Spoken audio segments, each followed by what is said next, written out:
अंधेरी रात, हल्की हुआ और एक आवाज़ जो तारीख़ के औराक पलट रही है।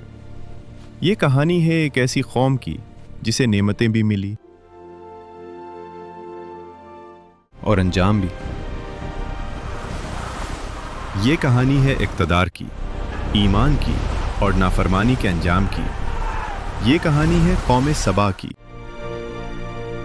एक वक्त था जब यमन की सरजमीन पर एक अजीम कौम आबाद थी जिसे कौम सबा कहा जाता था। ये कौम दौलत, ताकत, बागात और नेमतों में डूबी हुई थी, मगर उनका दिल अल्लाह की याद से खाली हो चुका था। चारों तरफ सरसब्ज बागात, बहते दरिया और मजबूत बंद। सद्द मारिब अल्लाह की बेशुमार नेमतों की निशानी था। अल्लाह ने फरमाया, खाओ अपने रब का रिस्क और उसका शुक्र अदा कर।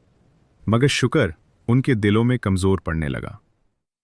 कुछ लोग याद दिलाते, ये सब अल्लाह की तरफ से है, मगर अक्सरियत कहती, ये हमारी मेहनत है।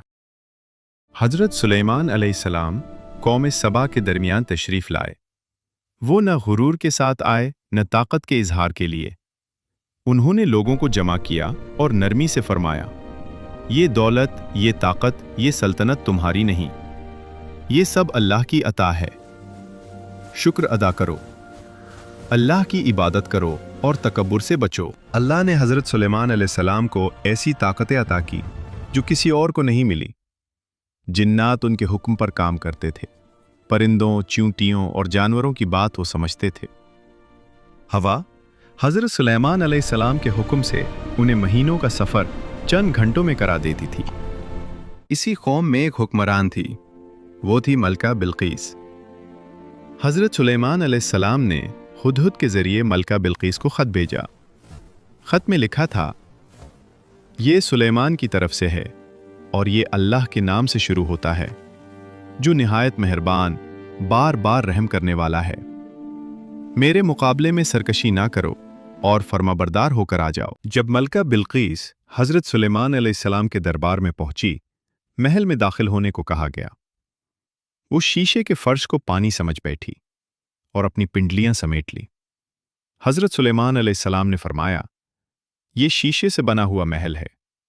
तब मलका बोल उठी, ऐ मेरे रब, मैंने अपने नफ्स पर जुल्म किया और अब मैं ईमान लाई अल्लाह पर जो तमाम जहानों का रब है।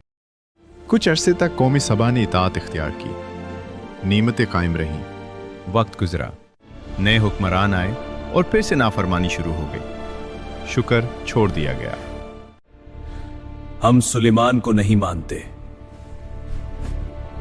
वो कहते थे, हमें किसी खुदा की जरूरत नहीं, ये दौलत हमारी अक्ल और ताकत की वजह से है। वो शुक्र को भूल गए और अल्लाह की नेमतों को अपनी मेहनत समझने लगे। अल्लाह ने उन्हें बार बार नसीहत की और अपनी तरफ हिदायत के लिए नबी भी भेजे, लेकिन ये लोग नसीहत को मजाक और नजरअंदाज करने लगे। ये बंद सद्दे मारब हमेशा बचाएगा। अगर कोई खुदा है तो हमें सजा देकर दिखाए। फिर वो वक्त आ गया जब अल्लाह का फैसला नाफिज हुआ। आसमान पर सियाह बादल छा गए। आसमान खामोश था और जमीन लरजने लगी। अल्लाह का फैसला आ चुका। सद्दे मारब टूट गया। पानी का जबरदस्त सैलाब बह पड़ा। बागात वीरान हो गए। हर तरफ तबाही और खौफ फैल गया।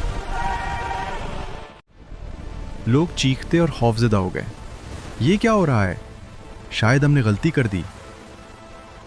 ताकतवर सरदार और अमीर लोग भी बेबस हो गए।